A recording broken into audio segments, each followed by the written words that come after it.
Welcome back to another videos. Join us for the latest news, insights, and updates on the Iraqi dinar. Don't forget to like, subscribe, and share your thoughts in the comments. Let's explore the world of the Iraqi dinar together.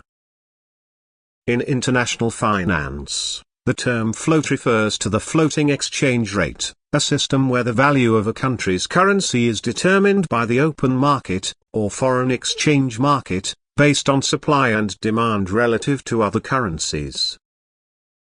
It contrasts with a fixed exchange rate, where a country's currency is tied to another, usually more stable, currency, or to a basket of currencies, in order to keep it within a predetermined range. Countries that adopt a floating exchange rate system give their currency the ability to fluctuate in value based on market forces, making it more responsive to external shocks, inflationary pressures, and other macroeconomic changes. In this system, exchange rates are largely determined by factors such as interest rates, inflation, and the country's economic performance compared to other nations. A floating currency may appreciate or depreciate in value, reflecting how well its economy is performing relative to others. For example, if the country is seen as stable with strong economic growth, the demand for its currency could rise, driving up its value.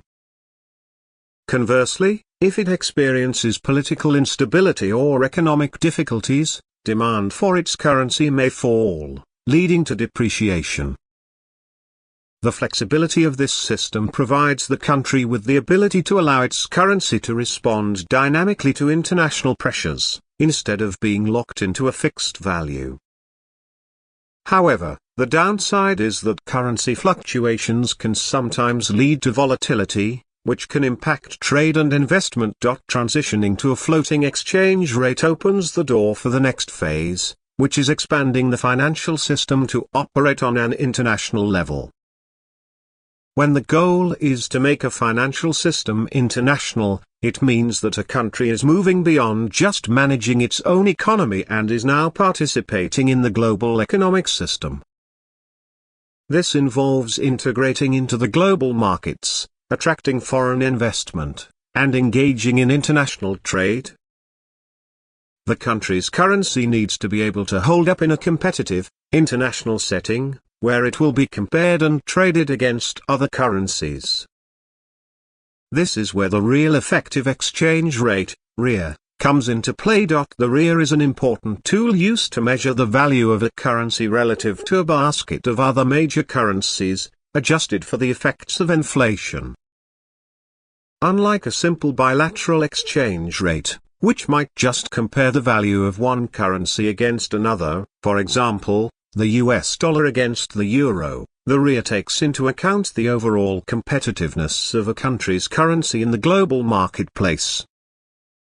It reflects the strength of the currency in a way that factors in not only the nominal exchange rates but also the prices of goods and services, allowing economists and policymakers to better understand whether a currency is undervalued or overvalued. The move from a floating exchange rate system to an internationally recognized currency, assessed through REA, involves the alignment of domestic economic policies with international expectations.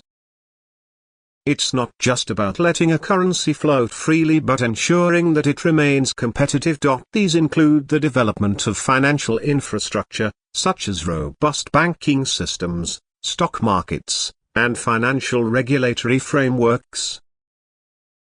A country's legal and institutional environment must also be conducive to international trade and investment, providing transparency, rule of law, and protections for investors and businesses. Thanks for watching Iraqi Dinar. Don't forget to subscribe, hit the bell icon, and share our videos. Your support keeps our channel going. Stay curious, and see you in the next one.